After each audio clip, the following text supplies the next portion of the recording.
I don't know how to describe it other than like a demon type of sound. But it's silhouetted, hulking, every bit of 5.5 feet wide, 13 to 14 foot tall, pitch black.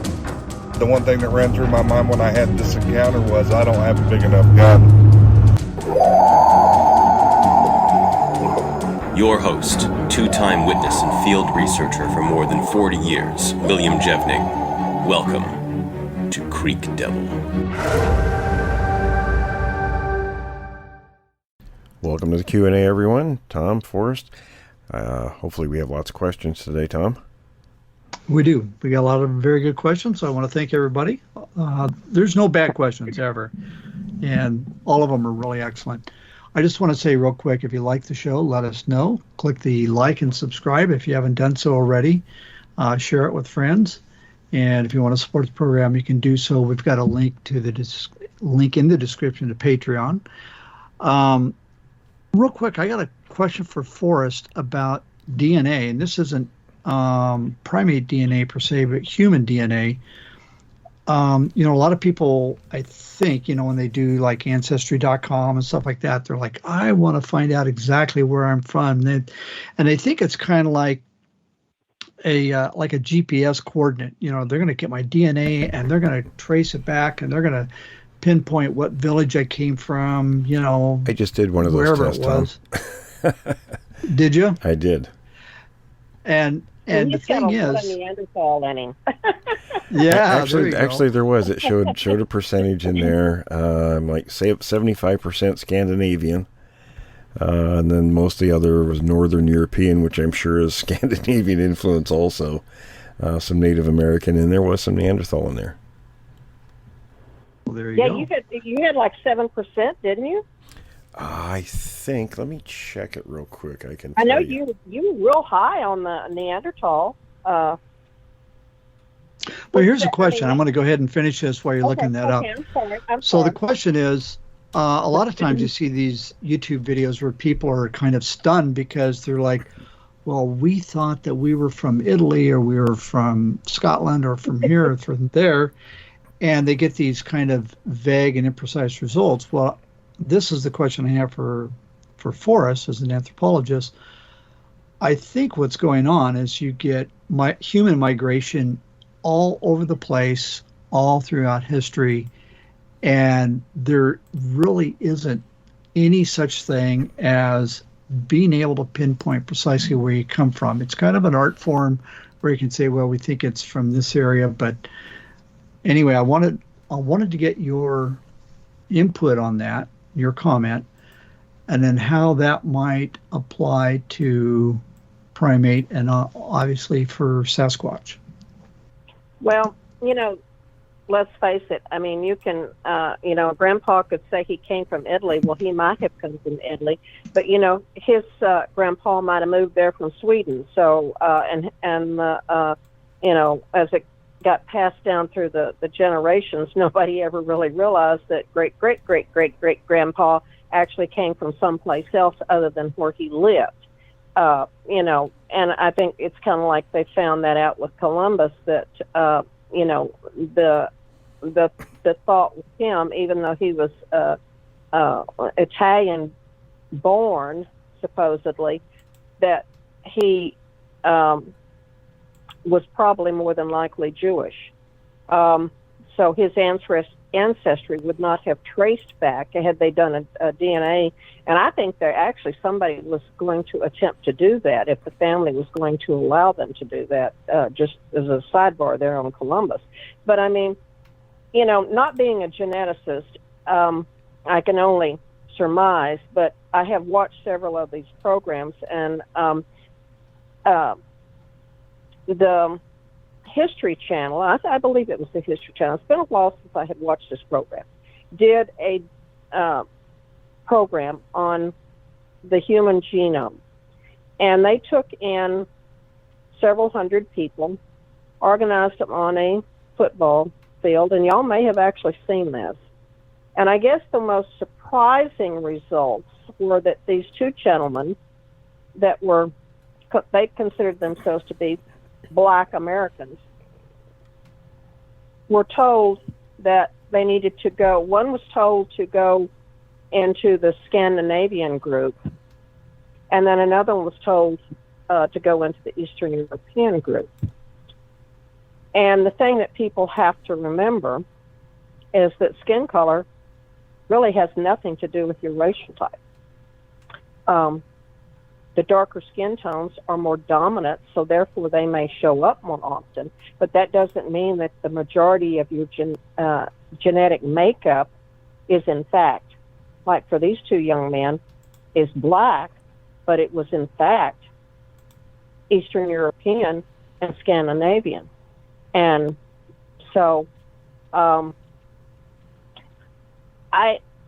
think that what we have with the genetics going on is that the best you can do is a percentage, like with Will had his done, and they say they probably aren't going to be able to pinpoint from that particular test, exactly where you came from in Scandinavia. If they've got a cluster of the same type of genetic makeup, then, and it is all coming from one city or one locale in Scandinavia, then yes, then it's going to lean towards you. Your ancestors probably came from that area. And I mean, there's all sorts of tests that they can do now, and it wouldn't necessarily appear in Will's DNA, but in his ancestors' DNA, if he could, provide that there's things that minerals that they find in the bones, and they can do this when they do archaeologists do it all the time, testing the bones and such, and the minerals will show where these people have actually lived or have spent most of their time. Sometimes it doesn't necessarily tell where they originated from, but it will designate where they have spent most of their life at. So I don't know if I muddled the question there or actually answered it. No. You did answer it. And also, if you take a look at history, for example, I'll just use Italy again as an example, where somebody might say, well, we're Italian, we're from Italy. And, well, by gosh, but there was sort of these, for the lack of a better term, I call them proto-Vikings, some Northern Europeans from Scandinavia that actually came into Italy and the Lombards. And so here you're going to have a mixture of different DNA types. But where I was really going with all this is this is a huge if we ever get to the point where there's a published record of say, a Bigfoot genome, okay, it would be interesting to see if there was some way to pinpoint where they came from. Did they come from the Near East? Did they come from Russia? What's their point of origin? Well, of course, you've got to have a comparative study. You always have to have that one thing that you have to be able to compare it to. But, it's like I think I said on one of the other programs, what Bigfoot is today is not what Bigfoot probably was a million years ago. So you can only take and then the unfortunate thing is that we don't have anybody following Bigfoot around. We don't have bodies to study. We don't have bones to study. So therefore we're at a definite disadvantage, to be able to do that. But it's kind of like the human history. I mean, humans today certainly don't resemble humans' ancestors 7 million years ago. So everything progresses and develops into what they have become today. So I would say that if somebody was ever able to get a hold of bones and actually get a proper DNA extraction, yes, I think that you would be that would be so advantageous to be able to actually trace the history of Bigfoot. And, I was on that bandwagon that Bigfoot was Gigantopithecus blackie. and I still sometimes kind of go, well, maybe it is, maybe it isn't, because obviously they have progressed. Maybe they've gotten to where they're totally bipedal. Maybe they weren't so bipedal back then, we just don't know because we don't have anything available to us as far as proper DNA. I know there's some people that say they do have it out there, and that certainly remains to be seen. But, I don't know.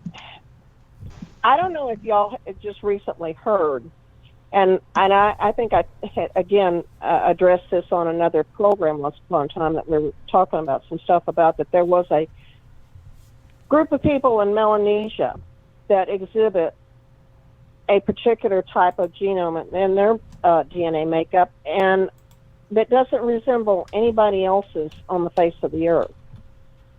Well, we go scratch our heads and say, well, how in the world could that possibly happen? Well, obviously there is human X out there. There is something else that was out there. And lo and behold, there just came an article out that in 1933, a Chinese man was able to, he found a fossil, and the Chinese were building a bridge, and somehow he came across this skull. And he recognized that it was, he was a teacher, and he recognized that this was of some importance. Now, whether or not he was able to get any more bones or anything like that, I have no idea. They were talking about the skull. And they call it the Hubon skull. And anyway, this gentleman, at that point in time, being 1933, we've got all these wars going on, and the Japanese were invading China. He hid this skull. And we're just now finding out that the skull has actually been turned over to academia now. And in fact, this may lend credence to this human X factor, that there may have in fact been other type of genetic people walking around other than Neanderthals, the Denisovians and Cro-Magnon and the standard Homo sapiens. So you just never know. And you know what? I'll probably be dead and gone, and you guys too, before. And you know what? Somebody will find something else out, and we'll all look like a bunch of dummies at that point. Well, and I've said this before, I don't think we're ever going to get to the point, getting back to Bigfoot, where we don't have any more questions. We go, I think we know it all. No, we're good. Well, you don't even know that about humans, and we have we have a very limited resource to draw from as far as the history of mankind, but we have absolutely nothing to draw from as far as the history of Bigfoot.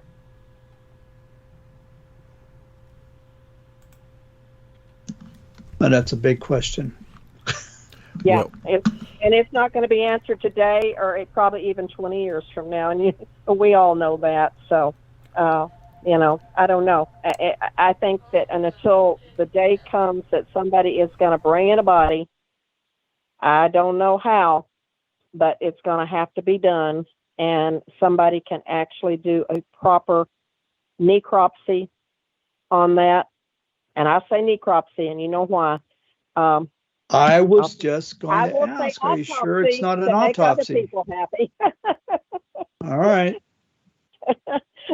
But be able to study, draw blood and get materials that they can actually run a DNA profile on one of those critters, we're not going to know really anything definitive. Well, that brings us to our very first question from our viewers, and I like this one. This is actually one that I've kind of wondered about and some variants of it. And so Will and Forrest, how do you think Bigfoot in the winter avoids getting frostbite in these sub-zero temperatures? Well, that's a good question. I don't really know. What do you think, Forrest? That is a good question. And I actually thought about it the other day after you hung up, and we talked about, whether Bigfoot could be taken from Alaska and brought to Texas and vice versa. There's lots of places up in the northern climates to hide and to stay warm. And there have even been some anthropologists that think that they may go into a slight hibernation state. I don't know if that's true because, we see a lot of sightings and hear of a lot of sightings during the wintertime, and people see tracks and such. But, there are lots of places that a hairy critter could hole up and I think stay pretty warm. Seriously. Well, here's a thought, too. Especially in a group situation. I seem to recall something. I don't know if it was Sanderson's book or whose book it was way back. But they noted that there were people in Asia and other places who weren't necessarily, bundled up from the cold like, Western people are. They were barefoot oftentimes, in those really harsh conditions. So I would assume that they're pretty well adapted to those conditions. Well, I'm going to tell you something. I did a paper one time on the Marapuche Indians and the Andean Altiplano region. I know that just sounds really exciting and that it probably ought to be on the number one bestsellers list, but we know where my interests lie. And, the strange thing about the Marapuches is that they are very, very similar to the Inuits and Eskimos up in the Arctic region, where they're barrel-chested.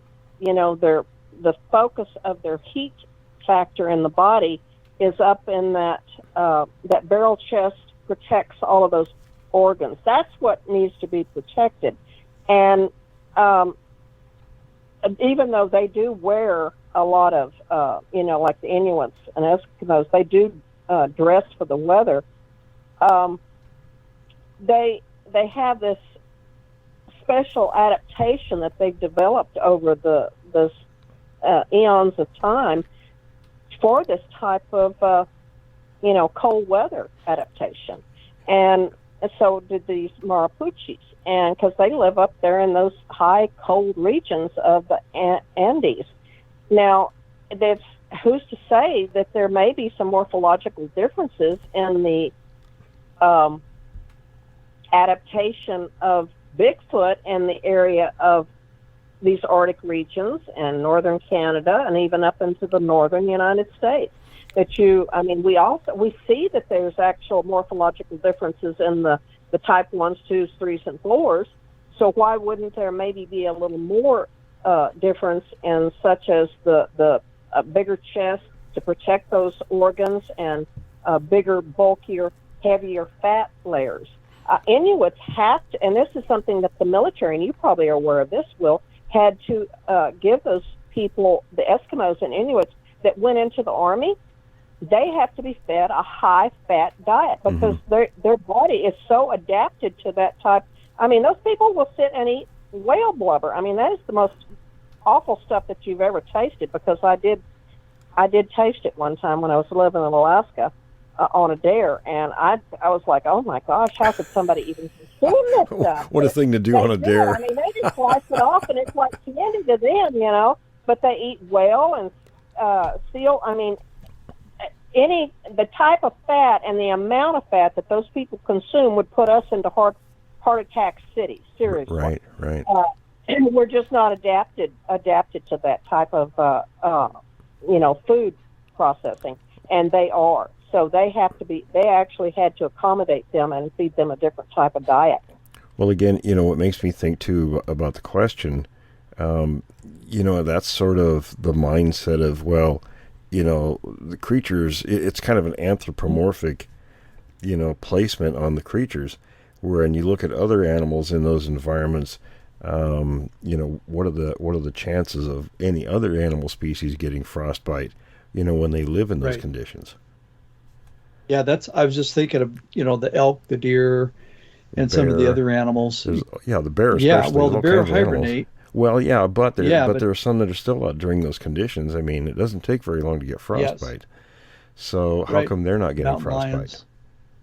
Exactly. So actually, this is a call out. If we have any biologists out there that can answer why the deer and the elk and mountain lions and the other animals don't get frostbite, if they have the answer, get a hold of us. Questions at creekdevil.com, and we'd love to hear from you. Yeah, zoologists would probably be far more familiar with that type of question. Yeah, absolutely. Yeah, I would think the Sasquatch wouldn't be that much different than any other animal species No, I out don't there. think so either. Well, look at your Japanese macaques. I mean, yes, they have some pretty smart little things that they do. And who's to say that Bigfoot doesn't do it as well? I mean, you see these little these Japanese macaques. Well, they do put on a heavier hair coat during the wintertime, but they have, everybody talks about their faces turning red. Well, that's because they have more venous circulation on their faces, which is why their faces turn red. So they have more blood running around on their face, which protects them from that cold. But you'll find them sitting in hot springs. I mean, they're not stupid. Hey, the water's warm. We're going in for a dunk, and that's where they sit. That's right. That's right. So, yeah, there's obviously primates that have cold weather adaptations. Well, and Will, you remember we had Devin on a while back, and they were at the hot springs, and that's where they saw these big reflective eyes, the eye shine. Sure. So who knows? The Bigfoot was probably sitting there just tapping their fingers, going, waiting for you guys to hurry up here. So we can get back in the water. Right. We're next. All right. Next question is, it's often said that the eyes give an indication of the intelligence and an awareness of an animal. When each of you saw a Sasquatch up close, did you see into its eyes? Did you feel that Bigfoot was looking at you or just another animal? Did you get that sense of awareness and kind of a self-reflection or sort of a self-awareness, I think maybe is what they're asking for? The only thing on my mind was, am I lunch? I wasn't concerned about anything else. The one that I saw, it was so fast, I didn't get a chance to make any kind of eye contact. I do want to think about a guy that we had on quite a while ago, Rich, who saw the eyes. And for whatever odd reason, they absolutely freaked him out. I don't think we've ever talked to anybody that said it was a great experience. So yeah, it's not looking in the face of something with grand wisdom and compassion. Right. It's like, it's down on a real base level. Am I lunch or am I not? Right. Am I going to get out of this situation? Well, the unfortunate thing. Did you ever get to see the eyes, or what was your? No, I mean I think I told you when I went out there and measured it, because the windows on that cabin are not that high, and his head was almost up. It was up even with the eaves way above me. Now I'm sure he could see me really well, but I would have had to have bent down and actually looked up in that window to be able to see his head.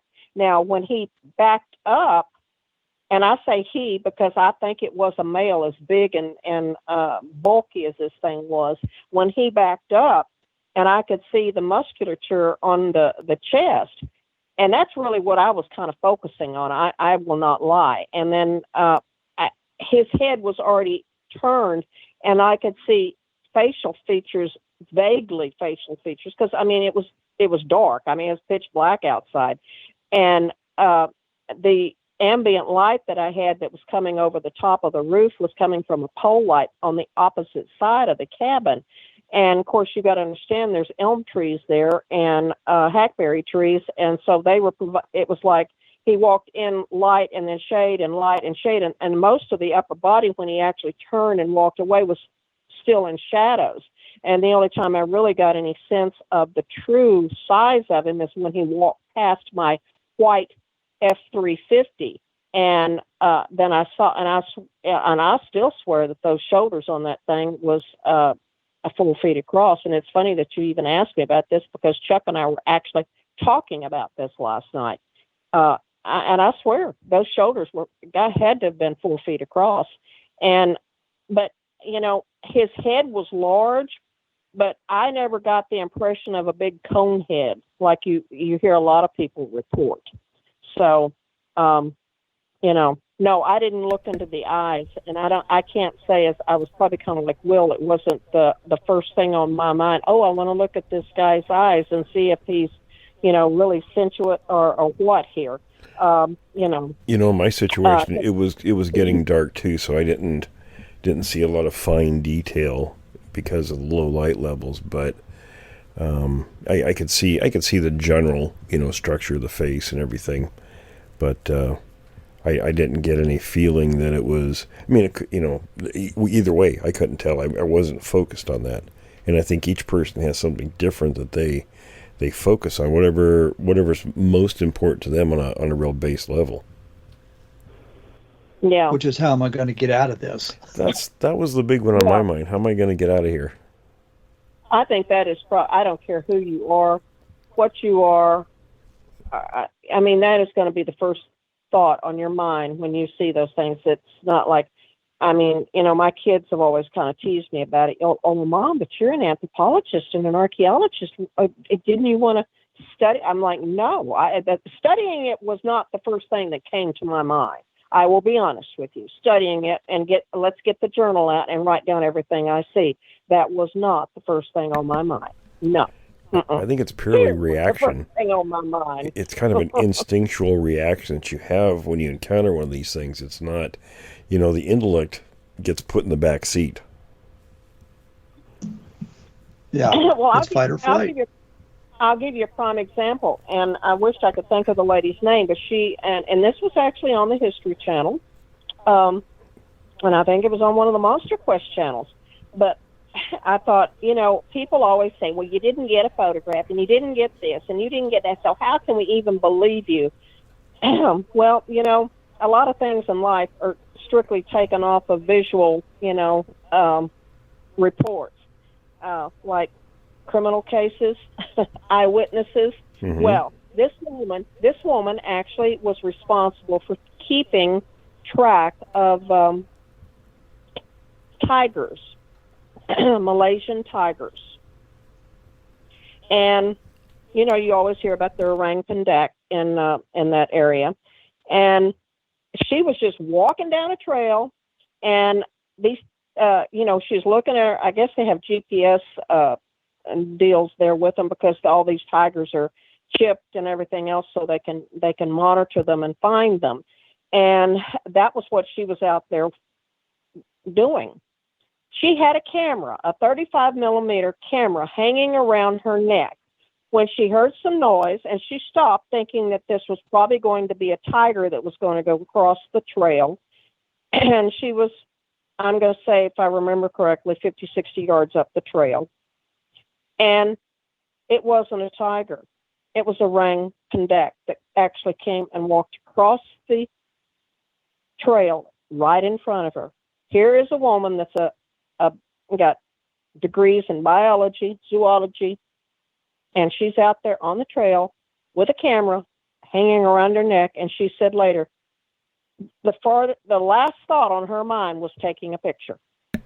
Yeah, I think it's a holy cow moment. Right in front of her, and right there available to her, and she didn't take a picture. Yeah, it's kind of a holy cow moment. I mean, you're so caught up in the moment, seeing something like this that in your mind says doesn't belong here, not supposed to exist, and by the time the moment's over, well, you know, the camera's the last thing you would have thought of. Yeah, and then it's you not have just a camera. What's that, Tom? I remember camping with my wife, and we heard those screams on the other side of the lake, these almost human screams that just roar. And for the longest time, I just sat there, and I was just, I can't believe what I'm hearing. This happens to other people, is it not real? To me. And it's yeah, and you're just, you know, your mind is, your whole focus is on what am I listening to? And when it was all finished, You I was forgot like, the I got a recording. cell phone.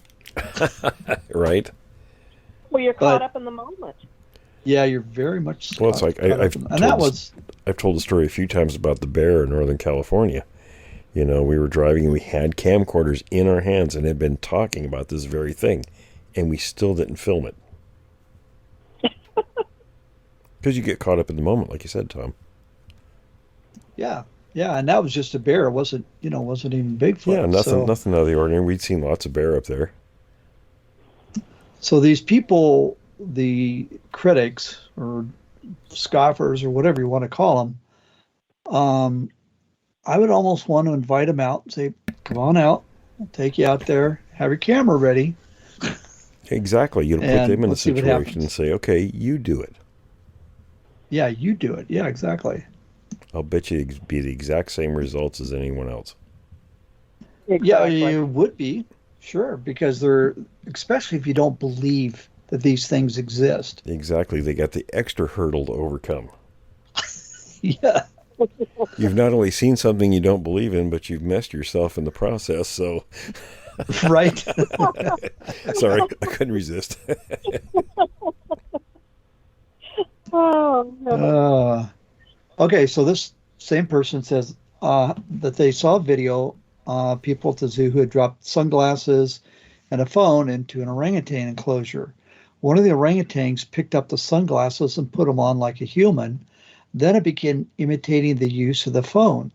Obviously, they watch and think about what humans do. His point is that if apes do it so quickly, and we know the old saying, monkey see, monkey do, they play around with human artifacts. How come Sasquatch doesn't seem to want to do that? And How do they know my they don't? response is, how do you know they don't? Exactly.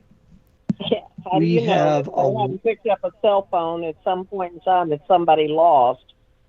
Oh, this is not Bigfoot call home, Who's he going to call? Well, Right? right? And without getting into too many details, we do know that there have been caches of objects that span a great deal of time in history in very remote, specific locations. So I think they do take an interest in, human objects and, maybe the humans as well. So Right. we'll leave it at that. What about the one that, that Chuck's friend that had a gifting table that she'd set out in the woods, and that she'd left a real pretty, and I don't remember now, a rock or geode or something for them, and then they brought her a watch, a gold watch, that was from, Oh boy. when they looked it up, and it was from back in the 1950s, and you've got to ponder, where and when did they come across that? And of course, there's always that big word, how did they come across that? But,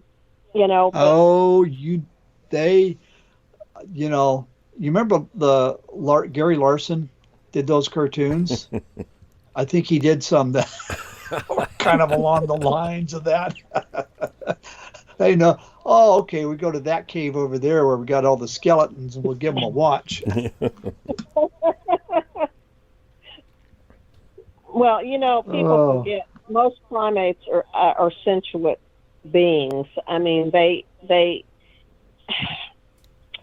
have compassion, they have empathy, maybe sometimes not so much for us, which, may be well deserved, but you watch these chimpanzees and yeah, they mimic our behavior, and then you can't help but see in chimps and gorillas and macaques and even the lower form of monkeys the things that they do, and you say, oh, they're just like humans. Well, maybe it's just the other way around. Humans are just like apes and monkeys. So we're all primates, and we all pretty much do the same things. And maybe they're not building rockets out there, and maybe they're not creating the wheel, but, there's intelligence up there. So we never need to depart from that thought. Well, I think they know what they need to know. Exactly. It's kind of like I said. Somebody said about the Mayans didn't know the wheel and had the existence of the wheel. Well, yes, they did. They actually put wheels on toys for their kids. But if you don't need it, there wasn't much use for wheels in the jungle. So if you don't need it, you're not going to use it, and you're not going to, produce it. So, you produce and create what you need, not necessarily what you don't need. Yeah, good point. Very good.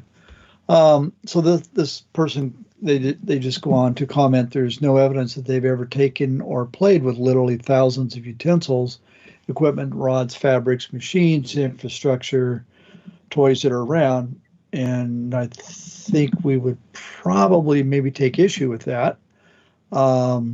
It's still a very good question and good comment, but I just want to say that there's plenty of evidence that they do. They're interested in. Well, Tom, a good one is your relative with the road grader tire and the diesel drums and things like that. Oh yeah. They're at ground zero. So they have taken things, they, messed with them. To this day, we know of situations where they're, doing things with human objects. Yeah. Well, I we think have a lot of information. I think they recognize what we consider important, by observing us. They took those tires and those barrels of fuel and threw them over into a ravine. Am I not correct? So, they recognized that those were items that were important to those humans, so they were going to get rid of them. Good point, yeah. And then there's other things that they've done with human items that, we're probably not going to disclose, at least just yet. So, yeah, they do. So to answer the question, yeah, they actually do, in that sense, interact with human artifacts. Okay, so for their purpose or their purported intelligence, I'm surprised they aren't aware enough to understand about our clothing. Well, we don't know that. That's an assumption. Still a good question or good comment. You all have indicated that they watch us constantly, almost for entertainment. So specifically, it's surprising they've never realized that if they wore or even carried human clothing, be it a hat, that we would assume they are human too. They could walk around unharassed. Oh, good point. Yeah, they could put a ball cap on and wouldn't even know they're there.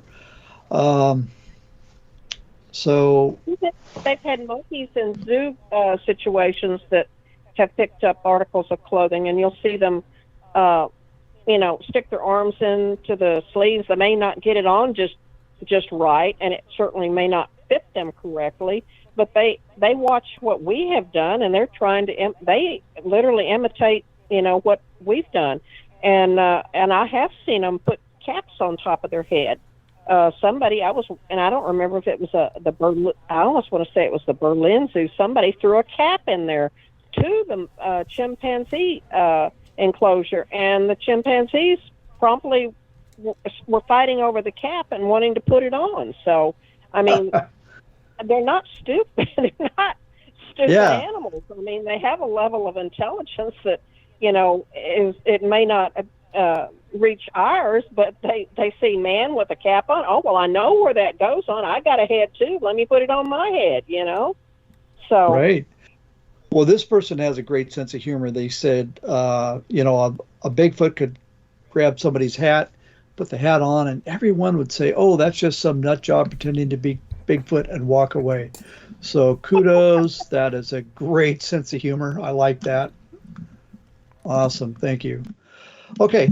Does Bigfoot have hair on its face, or is it bare like a human?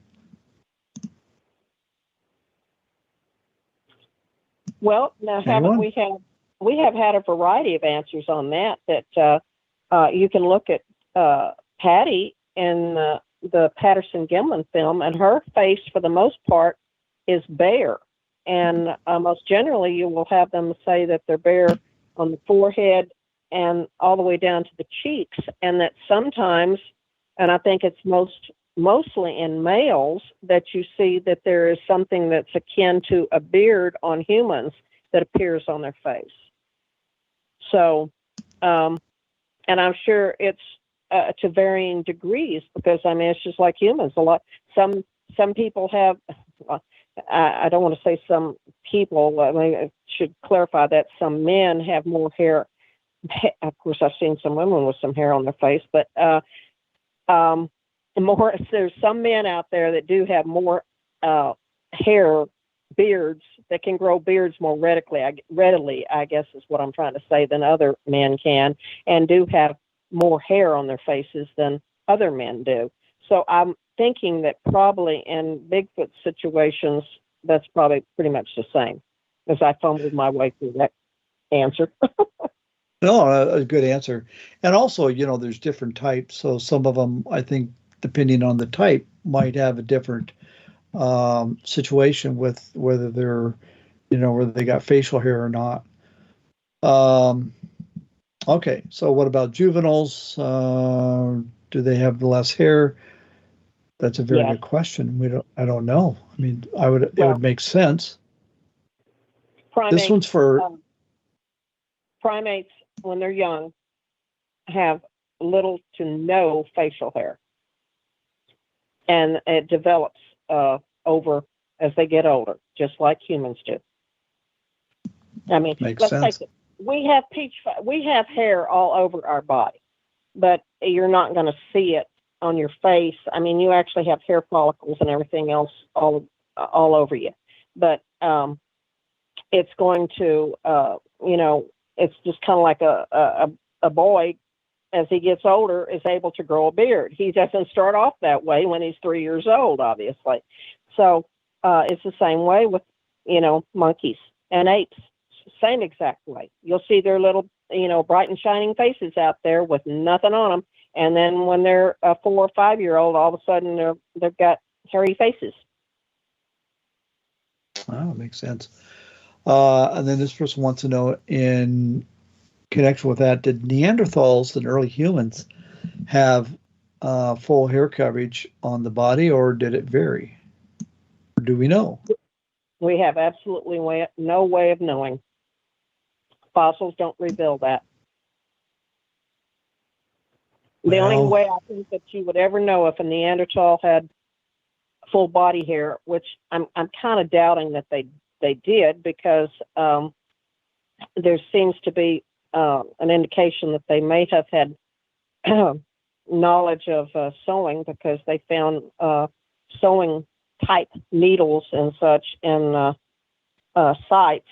But if, the optimum thing would be, we're always finding these hairy rhinoceroses, and they've even found wolves and even lions and mammoths in these frozen Arctic areas. Wouldn't it be wonderful to have maybe find a Neanderthal in one of those type of situations?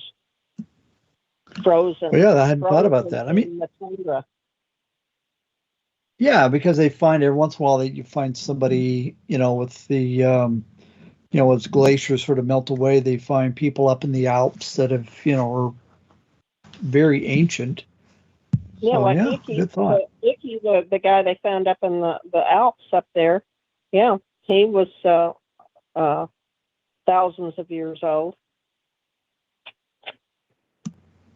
Okay, are there any reports of Bigfoot fighting with each other, either over territory or perhaps maybe mating rights? Do you think there's ever been deaths from such conflict?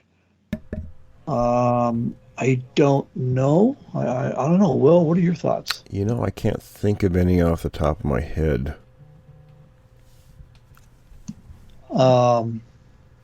Yeah, that'd be something. Okay, are you familiar with Indian legends that Bigfoot used to use fire but stopped when the presence of man became more prevalent? I've heard this reported, but I don't know where What are your thoughts? I haven't seen that anywhere. I'd like to see the reference though.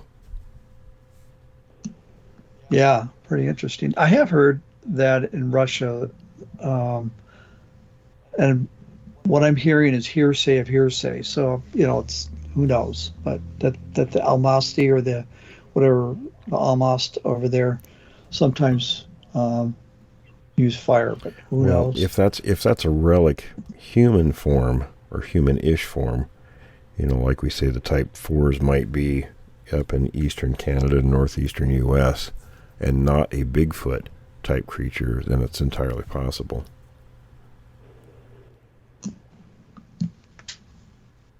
Yeah. I mean, they would have to have the skill to know how to make fire. I mean, they're not the same things knows? everywhere. They're not the same things everywhere.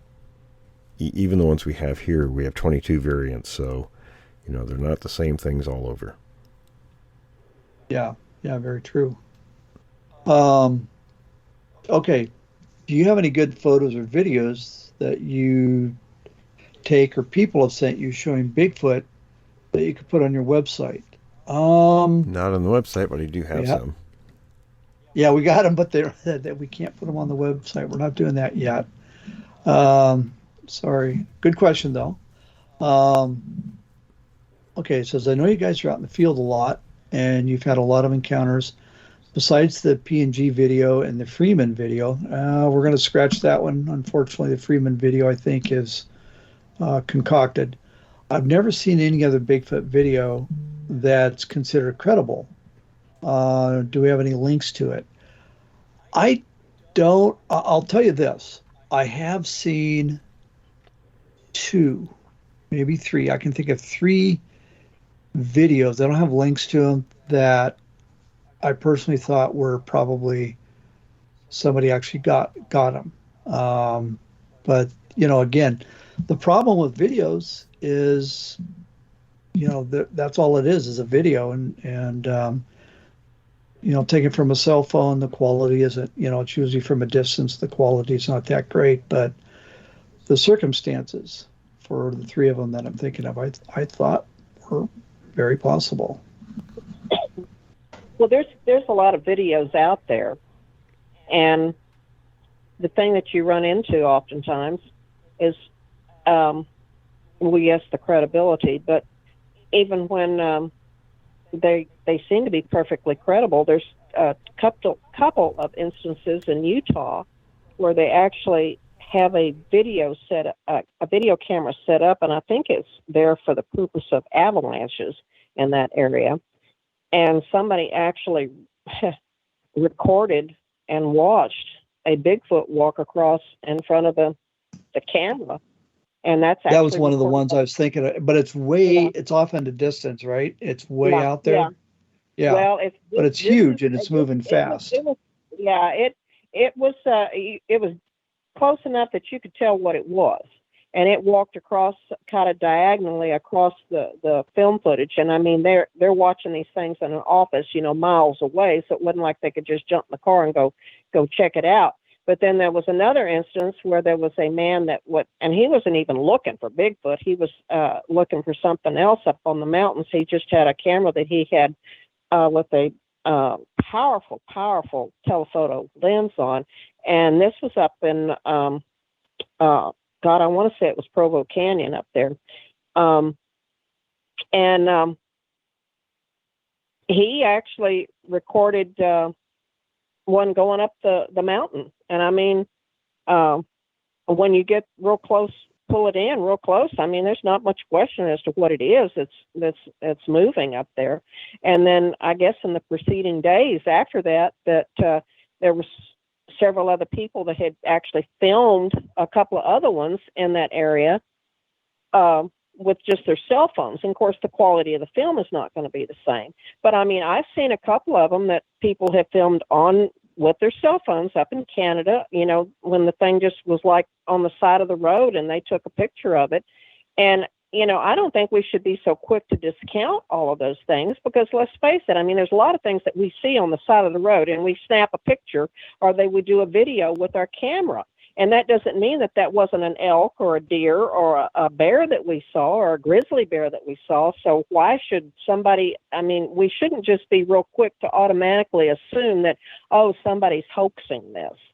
So, I mean, we do it all the time.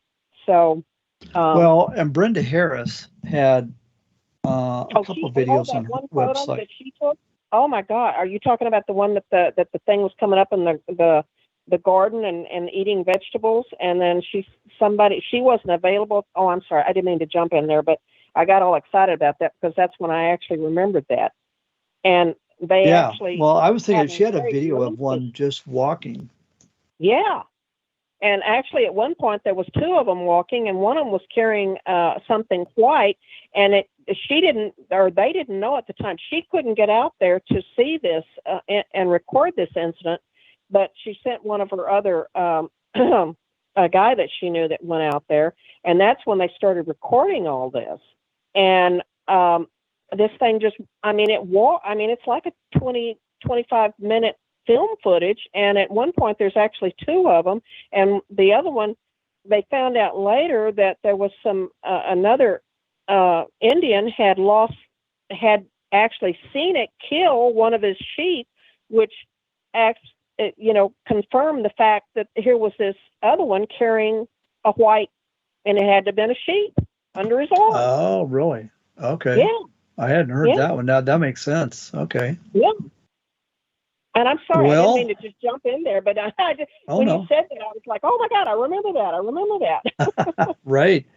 Yeah, no, she had some really good stuff. And she had an amazing story. Somebody asked a while back, a couple episodes ago, if there's any instances of Bigfoot walking in somebody's house. I think that was a question. And she had one where there was a family, I'm pretty sure it was on the Navajo reservation. They're just sitting there. It's hot. They're just watching TV. And this thing opens the screen door. It walked in, looked at them, turned around and walked out. I would pay $100 to see the expression on those people's face. I'd pay a couple $100. I would love to see that. Oh, yeah, this Bigfoot walks in. It takes a look at us, turns around, walks out. Are we going to get a lock for that screen door tomorrow or not? I don't think the latch would work. You better just close the big door. No, just rip the door open. Yeah. But that has to be a, oh, what the heck moment. Oh, yeah. That would be a life moving moment at that point in time. Well, you're going to be sitting there thinking, okay, now what do we do? Because we don't want a repeat of that incident. How do we stop this? Well, you do like I do. You put another deadbolt on the door. Knowing full well that really the deadbolt's not going to do a whole lot of good if they really want to come in. And maybe store the can of pork and beans outdoors. And, next time I'm just going to leave the damn can opener out for him. So, right. Here's a comment. This person says, I've heard it mentioned on a recent show that apes don't have lips, but humans do. Possible reason may be that humans cook their food, which might change how we interact with things. Their lips for temperature, texture, blah, blah, blah. So, Forrest, that's your question. What are your thoughts? Why do we have lips, and why do all other chimps and primates not? Oh, my.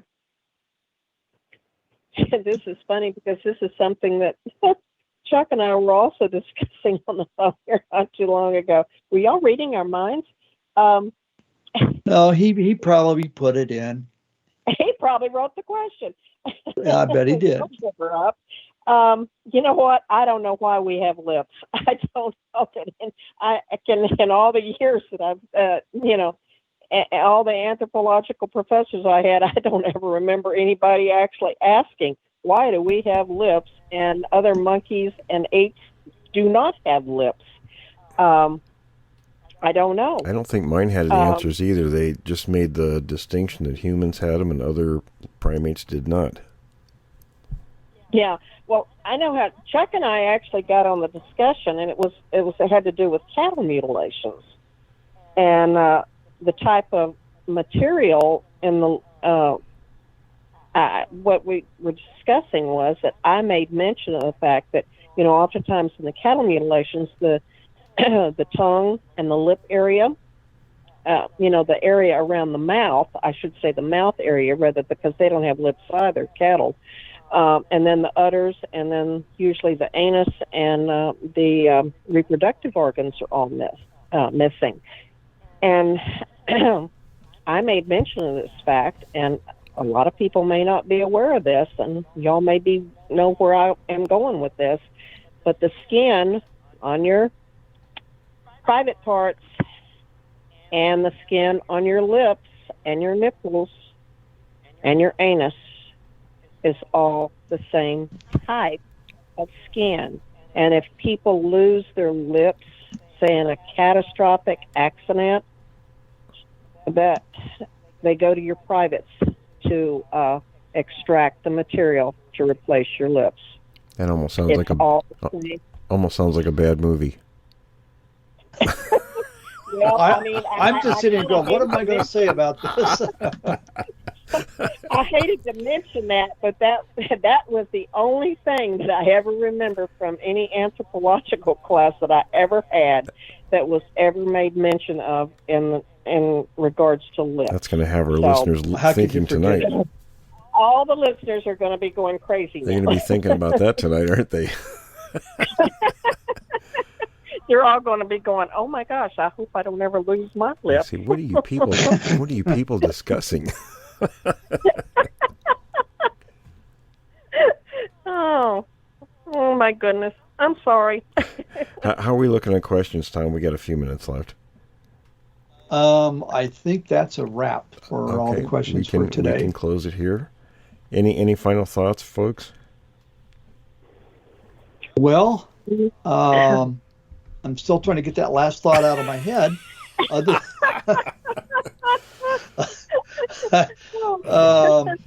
than that, I'm gonna pull out all my anthropological books and see what other little tidbits of trivia I can. Absolutely. Oh boy, there's got to be some real nuggets in there. Here's what I want to say to everybody out there. Thank you for all your questions, and keep them coming. The questions and comments. There's a couple of them today that about whether Bigfoot interact with human artifacts, and we think the evidence is there that they do. So you brought up a very good point. Questions at creekdevil.com. That's how you can contact us for both encounters and questions. And I know I said at the beginning, but if you like the show, if we've earned it, click the like and subscribe. And if you want to, by all means, you can support us for as little as $1 a month. There's a link in the description to Patreon. And with that said, I'm going to hand it off to Will and Forrest. Well, folks, we have openings coming up on the show, so if you've had an encounter and don't mind talking to us about it, get a hold of us through the contact Tom just gave. So, Forrest, any final thoughts? Well, I just always love it when I have Will and Tom at a loss for words. But I would like to put this out there, and it's something that we have discussed in the past. If there are any Vietnam veterans that are out there that had stories about rock apes, I want to hear them. Absolutely. Please call in with those stories, no matter how trivial you may think it may be. And I know that there are a lot of them out there that might possibly be second and third hand stories, but I'd love to hear them. Absolutely. All right, folks. That's, the one thing I want to know about the rock apes real quick, did they have tails or not? That would tell us if they're monkeys or apes, right? Exactly, yes. All right, we're going to wrap this session, folks. Stay tuned Thursday for the Bigfoot and History Show, and that'll do us for today.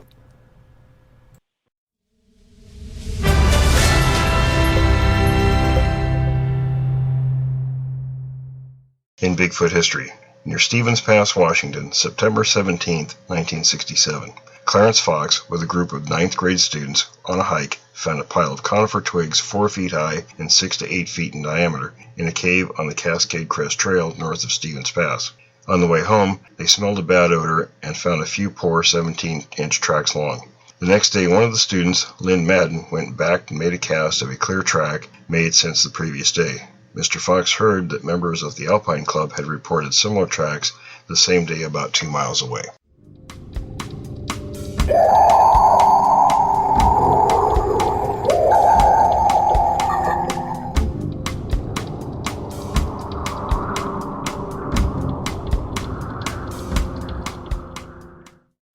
The Spokane Indians, 1975.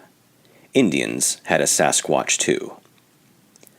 Those who think the stories about a huge, hairy mystery giant called a Sasquatch are of a recent origin should talk with the Wenatchee Valley College historian, John Brown.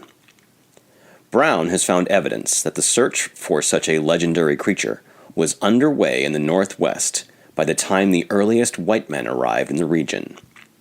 While researching material for a book he co-authored with Dr. Robert Ruby, The Spokane Indians, Children of the Sun, he came across a passage that must relate to what is now called a Sasquatch. The reference was in a letter written by the Reverend Elkanah Walker from Fort Colville in 1840. With his wife, Mary, Elkanah Walker was a missionary to the Spokanes. In a letter to the American Board of Commissioners for Foreign Missions, he wrote, "I suppose you will beat with me if I trouble you with a little of their, the Spokane Indians, superstition, which has recently come to my knowledge. They believe in the existence of a race of giants, which inhabit a certain mountain off to the west of us. This mountain is covered with perpetual snow. They inhabit its top. They may be classed with Goldsmith's nocturnal class, as they cannot see in the daytime. They hunt and do all their work in the night. They are men-stealers. They come to the people's lodges in the night, when the people are asleep, and put them under their skins, and take them to their place of abode, without their even waking. When they awake in the morning, they are wholly lost, not knowing in what direction their home is. The account the Indians give of these giants will in some measure correspond with the Bible account of such a race of beings. They say their track is about 1.5 feet long. They will carry 2 or 3 beams upon their back at once. They frequently come in the night, steal their salmon from the nets, and eat them raw. If the people are away, they always know when they are coming very near by their strong smell, which is most intolerable. It is not uncommon for them to come in the night and give 3 whistles. Then the stones will begin to hit the houses. The people are troubled with their nocturnal visits." Brown says he has known about many Spokane Indian legends about monsters, but they have been of the Paul Bunyan type that carves out valleys, etc. The ogre referred to in the letter is not really a monster, just a little bigger than man, and he had no idea what mountain to the west is referred to, the one that always is snow-topped. Perhaps it was Mount Rainier. The Spokanes also believed in a race of little people, Brown says. Even if the stories about the little people and the giants aren't true, the Indians believed they were, he says.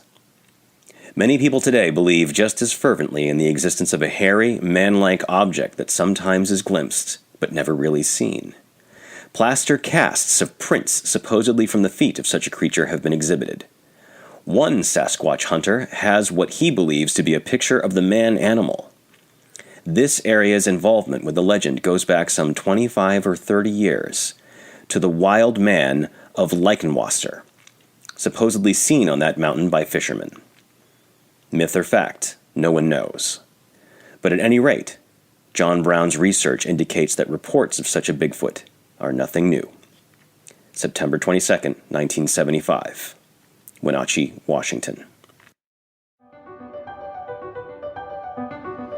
Thanks for listening to this episode of Creek Devil. If you or anyone you know has had an encounter with these creatures, please contact us at williamjevning@yahoo.com. That's William, Jevning, @yahoo.com. All communication is confidential. Join us for another program next week. And until then, keep your eyes open out there.